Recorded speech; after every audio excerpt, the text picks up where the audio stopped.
ایک عام دیوبندی یا ایک عام بریلوی ہوتا ہے، یا پھر کوئی کچھ ایسے بھی لوگ ہوتے ہیں جو اپنے آپ کو کسی مسلک سے منسوب نہیں کرتے ہیں، وہ بس معاشرے میں جس طریقے سے نماز پڑھا جا رہا ہے، جو چیزیں فالو کی جا رہی ہیں وہ کرتے ہیں، اور جب ہم ان کے پاس کتاب و سنت کی دعوت لے کر جاتے ہیں، ہم انہیں کہتے ہیں کہ دیکھیے اس طرح سے نماز پڑھنا ہے، یہ چیز ہے، حالانکہ وہ خود نماز پڑھنے والے، روزہ رکھنے والے اچھے لوگ ہیں، وہ 5 وقت کی نماز پڑھتے ہیں، تو ان کا یہ کہنا ہوتا ہے کہ آپ جو آ کر ہمیں یہ دعوت دے رہے ہو کہ اس طریقے سے نہیں، اس طریقے سے کرنا ہے، یا یہ چیزیں جو ہم کر رہے ہیں وہ غلط ہے، تو یہ آپ فساد پھیلا رہے ہو. کیوں؟ کیونکہ میرے پاس تو جہالت کا عذر ہے. آج اگر میں موٹے موٹے مسائل پہ عمل کر لوں، نماز پڑھ رہا ہوں یا روزے رکھ رہا ہوں، گناہوں سے بچ رہا ہوں، بڑے گناہوں سے بچ جا رہا ہوں، تو میرے لیے کافی ہے.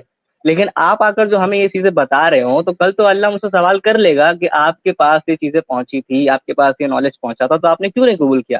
لیکن اگر میرے پاس جہالت کا عذر رہے گا تو ہم کل جواب دے پائیں گے کہ ہاں مجھے پتہ نہیں تھا. لیکن آپ ہمیں آ کر کیوں بتا رہے ہو یہ ساری چیزیں؟ آپ تو ہمیں مشقت میں ڈال رہے ہو. تو ان کو کیا جواب دینا چاہیے؟ کیونکہ بہت بڑا طبقہ ہے جو اس بات کو کہتا ہے. بھائی جو اسلام کی دعوت دینے کا حکم دیا گیا ہے ہم کو، تو اسلام کی دعوت میں کیا یہ حکم ہے کہ اسلام کے صرف فرائض کی دعوت دی جائے، سنتوں کی دعوت نہ دی جائے؟ نہیں، بالکل نہیں. تو جب اللہ کے رسول صلی اللہ علیہ وسلم نے شریعت میں ہم کو واجب کیا گیا ہے کہ ہم اسلام کی دعوت دیں، تو اسلام میں فرائض بھی شامل ہیں اور سنتیں بھی شامل ہیں.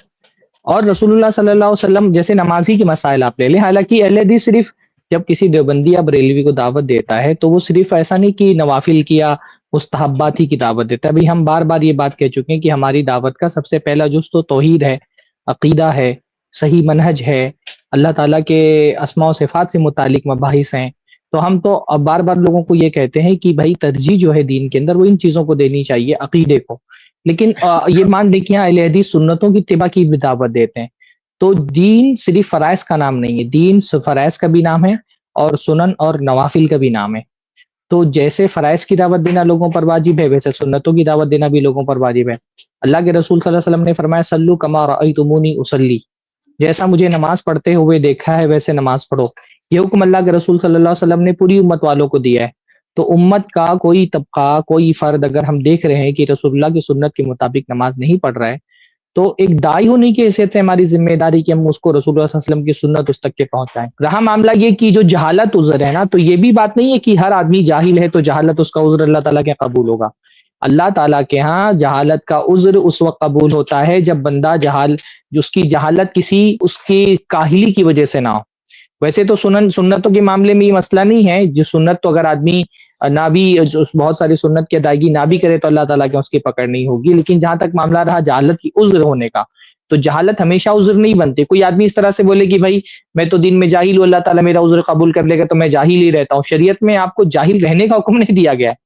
جو اپنے حالات کی وجہ سے علم حاصل نہ کر سکا، کوشش کرنے کے باوجود اس کے پاس وسائل نہیں تھے، ایسے شخص کی جہالت کا عذر اللہ تعالیٰ کے قبول ہوگا. ورنہ تو ایک آدمی علم ہی نہ حاصل کرے.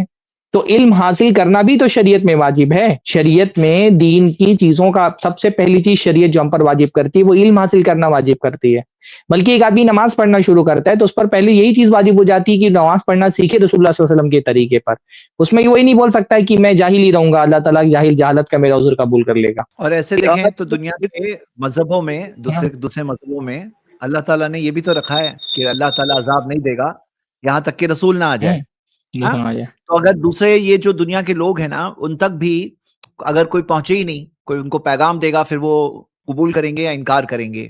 پیغام دیں گے تو، اور پیغام پہنچا ہی نہیں تو اس کے تعلق سے آپ یہاں تفسیر میں دیکھیں گے ابن کثیر میں، تو ابن کثیر نے یہ 4 لوگوں کی بات ذکر کی ہے جو قیامت کے دن اللہ کے سامنے اپنی بات پیش کریں گے.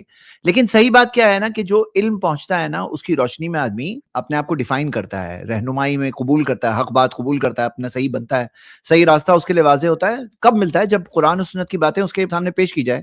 اگر وہ سنے گا ہی نہیں تو الٹا اس کا بہت بڑا نقصان ہے کہ وہ روشنی اللہ تعالیٰ نے آسمانوں سے بھیجی، 7 آسمانوں کے اوپر سے، اور اس سے وہ محروم رہتا ہے. جی شیخ. اچھا یہ باتیں کیا اہل حدیث سے صرف کرتے ہیں؟ حنفی احناف بھی تو بھائی جہاں ان کو موقع ملتا ہے وہ بھی اپنی نماز کا طریقہ لوگوں کو بتاتے ہیں. ایسا تھوڑی کہ اہل حدیث صرف جو ہے وہ سنتیں لوگوں کو بتاتے رہتے ہیں. ہم اللہ کے رسول کی سنت بتاتے ہیں، تو حنفی بھی تو اپنا مذہب لوگوں کو بتاتے ہیں. تو یہ عجیب بات ہے کہ احناف یہ چاہتے ہیں کہ ان کا مذہب ان کو پھیلانے کی اجازت ہو، لیکن ہم کو رسول اللہ صلی اللہ علیہ وسلم کی سنت بتانے کی اجازت نہ ہو. تو یہ تو بہت عجیب تضاد ہے کہ وہ اپنے اماموں کی طرف بلا سکتے ہیں، ہم رسول اللہ کی طرف نہیں بلا سکتے. وہ اپنے اماموں کی مسائل بتا سکتے ہیں، ہم رسول اللہ صلی اللہ علیہ وسلم کی سنت نہیں بتا سکتے. یہ بھی تو ایک عجیب بات ہے جب داد دونوں طرف سے ہوتی ہے. یہ صرف اہل حدیثوں پہ داد دینا کہ اہل حدیث صرف جو ہے وہ مسائل پر گفتگو کرتے ہیں، فساد پھیلاتے ہیں، یہ ایک طرفہ بات کرنا تو نا انصافی ہے. اور اس میں ایک بات یہ ہوتی ہے نا شیخ کہ یہ لوگ کہتے ہیں کہ آپ جو 5 وقت کا نماز انسان پڑھ رہا ہے یا پھر جو موٹے موٹے مسائل پہ عمل کر رہا ہے، آپ اگر ان چیزوں کو جا کر ان کو بتائیں گے، ان کو بولیں گے نہیں ایسے نہیں ایسے کرنا ہے، تو وہ اس مشقت میں پڑھنے کے بجائے بولیں گے اس سے اچھا میں نماز ہی نہ پڑھوں، وہ بے نمازی ہو جائیں گے. مطلب وہ ایسا اپنے کہیں لیے نہیں کچھ ہوتا ایک چلو نکال رہے ہوتے ہیں، کچھ خود کے لیے، مطلب خود بہانے کو یہ تو سہلانے بہانا کے لیے. ایسا ہوتا نہیں، یہ تو بہانے ہیں صرف، ایسا کچھ ہوتا نہیں ہے. یا بھائی رسول اللہ صلی اللہ جی علیہ وسلم کی سنت نہ بتائی جائے، رسول اللہ صلی اللہ علیہ وسلم کی سنت بتانا کبھی بھی فساد پھیلانے کی بات نہیں ہو سکتی ہے. جو آدمی نماز پڑھنے والا ہے اس کو خود شوق ہونا چاہیے. اگر کوئی بتانے نہ آئے نا تو اس کو اپنے شوق سے معلوم کرنا چاہیے کہ میں ویسی نماز پڑھوں جیسی رسول اللہ صلی اللہ علیہ وسلم کا طریقہ تھا نماز پڑھنے کا. آپ حج کرنے کے لیے جاتے ہیں تو ایسے نہیں چلے جاتے نا، سیکھتے ہی نہیں کہ حج کیسے کرنا ہے. جی جی تو جب آپ حج کے معاملے میں سیکھتے ہیں، حج آپ کو زندگی میں ایک بار کرنا ہے، نماز روزانہ 5 بار پڑھنی ہے، تو نماز کے بارے میں آپ کیوں نہیں سیکھیں کہ رسول اللہ صلی اللہ علیہ وسلم کیسے نماز پڑھتے تھے.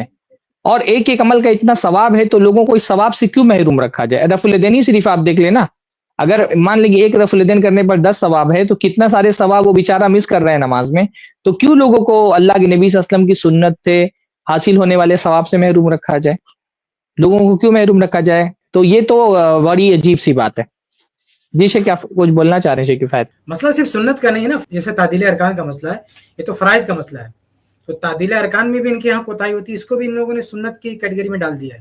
یعنی وہ فرض واجب کچھ نہیں، جو ان کے مذہب میں نہیں ہے وہ سب غیر ضروری ہے. یا جو لوگ اختلافی باتوں سے نفرت کرتے ہیں کہ اس پہ بحث نہ کریں، تو ان کے یہاں یہ واجب فرض مسئلہ کچھ بھی نہیں. بہت بڑی بڑی غلطیوں کو وہ لوگ کہتے ہیں کہ نہیں اس پہ بات نہ کرو. تو تعدیل ارکان وہ ہے نا کہ نماز ہی نہیں ہوتی ہے، امام کی نہیں ہوتی ہے، پیچھے بھی نہیں ہوتی. جب ہم کہتے ہیں نا کہ بعض لوگوں کے پیچھے نماز نہیں ہوتی، تو ایسا نہیں کہ ہم ان کی تکفیر کر رہے ہیں. تکفیر کا یہ مسئلہ الگ ہے کہ شرک کر رہا ہے، کفر کر رہا ہے، اس کے سامنے کافر مان کے بولا کہ ان کے پیچھے نماز نہیں ہوتی. بھائی ان کی تعدیل ارکان درست نہیں ہے تو ان کی نماز نہیں، تو ان کے پیچھے والوں کی نماز صحیح نہیں ہے. اور جس انسان سے میری بات ہوئی تھی شیخ، اس پہ تو وہ ٹاپک یہ تھا کہ امام کے پیچھے سورہ فاتحہ پڑھنا ہے کہ نہیں پڑھنا ہے، یہ تو واجب میں آ جاتا ہے. ہاں اور یہ بھی بہت ضروری ہے. بھائی پوری نماز کا دار و مدار اسی پر ہے. اتنی بڑی بات ہے، لا صلاۃ لمن لم یقرأ بفاتحۃ الکتاب، جو سورہ فاتحہ نہیں پڑھے گا اس کی نماز ہی نہیں ہوتی. یہ بہت بڑی بات ہے، یہ کوئی چھوٹی بات نہیں ہے. نماز کلمہ توحید کے بعد نماز پہلا ستون ہے، وہ نماز کھڑی ہے سورہ فاتحہ پہ، اور وہی آپ کہیں نماز میں نہ پڑھو تو بھائی یہ کوئی معمولی بات ہے؟ بڑی حیرت کی بات ہے شیخ، جب میں نے اس کو یہ حدیث بتائی جو فجر کے وقت میں کچھ لوگ نماز پڑھ رہے تھے، صحابہ نماز پڑھ رہے تھے نبی کے پیچھے، اور اس وقت نبی نے کہا تھا کہ سورہ فاتحہ پڑھو، مطلب کہ نماز کے پیچھے تھوڑا فاتحہ پڑھنا جائز ہے. اس کے لیے جو حدیث بیان کی جاتی ہے وہ حدیث میں نے کوٹ کیا اس انسان کو، تو اس نے ایک عجیب و غریب بات کی. اس نے یہ کہا کہ فجر کے وقت 2 رکعت ہوتی ہے، تو اس حدیث سے یہ ثابت ہوتا ہے کہ 2 رکعت میں سورہ فاتحہ پڑھنا واجب ہے. اگر 4 رکعت کی نماز ہوئی تو ہمیں 2 رکعت میں اگر ہم نے نہیں بھی پڑھی تب بھی چل جائے گی، کیونکہ اس حدیث سے یہ ثابت ہو رہا ہے کہ صرف 2 رکعت میں پڑھنا ثابت ہے. مطلب عجیب و غریب استدلال. نہیں تو ایسے اور بھی حدیث ہے نا، یہ تو عام حدیث ہے، لا صلاۃ لمن لم یقرأ بفاتحۃ الکتاب، یہ ساری نمازوں کو شامل ہے. اب جو کہتا ہے کہ فلاں نماز اس میں شامل نہیں ہے، دیکھیں ایک بات اچھی طرح سے نوٹ کر لیجئے، ہم کبھی بھی سورہ فاتحہ کے تعلق سے یہ دعویٰ نہیں کرتے کہ امام کے پیچھے سورہ فاتحہ پڑھنا ضروری ہے یا 4 رکعت والی نمازوں میں سورہ فاتحہ پڑھنا ضروری ہے. ہمارا دعویٰ عام ہے. ہمارا دعویٰ یہ ہے کہ ہر نماز کی ہر رکعت میں سورہ فاتحہ ضروری ہے. یہ اچھی طرح سے ہمارا دعویٰ سمجھ لیں، اور ہمارے پاس دلیل بھی عام ہے. اب اگر کوئی کہتا ہے کہ نہیں ایکسیپشن ہے فلاں نماز کے لیے کہ اس میں سورہ فاتحہ نہیں ہے، تو جو پروف کا بڑا نا اس کے اوپر ہے، وہ پروف لے کر آئے، ایکسیپشن کا پروف لے کر آئے کہ بھئی یہاں پر سورہ فاتحہ نہیں پڑھیں گے تو بھی چل جائے گا. جیسے ہم قرآن کی آیت پڑھتے ہیں حرمت علیکم المیتہ، کہ جو جانور مر گیا، حلال جانور جو کھایا جاتا ہے وہ مر گیا تو آپ نہیں کھا سکتے. تو اب کوئی کہے کہ نہیں بھئی یہ جو کبوتر ہے یہ مر گیا تو اس کی کوئی دلیل لاؤ، تو ہم کہیں گے اسی میں شامل ہے وہ. ہاں اگر کوئی ایکسیپشن کی بات کرے گا، جیسے مچھلی مر گئی تو بھی آپ کھا سکتے ہو، تو وہ دلیل لانا اس کی ذمہ داری. ہم کہیں گے مچھلی اس میں شامل ہے، ہم مچھلی کی دلیل لائیں گے. لیکن اس کے علاوہ جتنے بھی جانور ہیں حلال جانور ہیں جن کو کھا سکتے ہیں، اس کے بارے میں ہم الگ سے دلیل نہیں لائیں گے، یہ کافی ہے حرمت علیکم المیتہ. تو ایسے لا صلاۃ لمن لم یقرأ بفاتحۃ الکتاب، یہ ہر نماز کے لیے ہر رکعت کے لیے جو ہے یہ ہے. اب اگر کوئی کہتا ہے کہ نہیں فلاں نماز یا فلاں رکعت اس سے مستثنا ہے، تو اس استثنا اس ایکسیپشن کی دلیل اسے لانی ہوگی, ہمیں نہیں لانی ہوگی.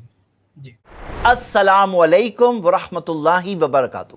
آئی پلس ٹی وی پر الحمدللہ 140 سے زیادہ علماء اکرام کے پروگرامز, 16,000 سے زیادہ دینی ویڈیوز, ہر ہفتے 35 سے زیادہ علمی اور دعوتی لائیو سٹریمز, اردو, انگلش اور بنگلہ زبانوں میں کام. I plus T V mobile app, smart T V app اور آئی پلس ریڈیو پر 24 گھنٹے لائیو پروگرامز, 40 سے زیادہ سوشل میڈیا ایپس پر daily video upload, 13 YouTube channels, الحمدللہ تجربے کار علم والے علماء, اسلام کی صحیح تعلیمات لوگوں تک پہنچانا اور دین کی دفاع. اس کام کو آپ کو ضرور سپورٹ کرنا چاہیے. جزاک اللہ خیر, والسلام علیکم ورحمۃ اللہ. Support I plus T we. Donation دینے کے لیے 9588888826 پر کال کریں.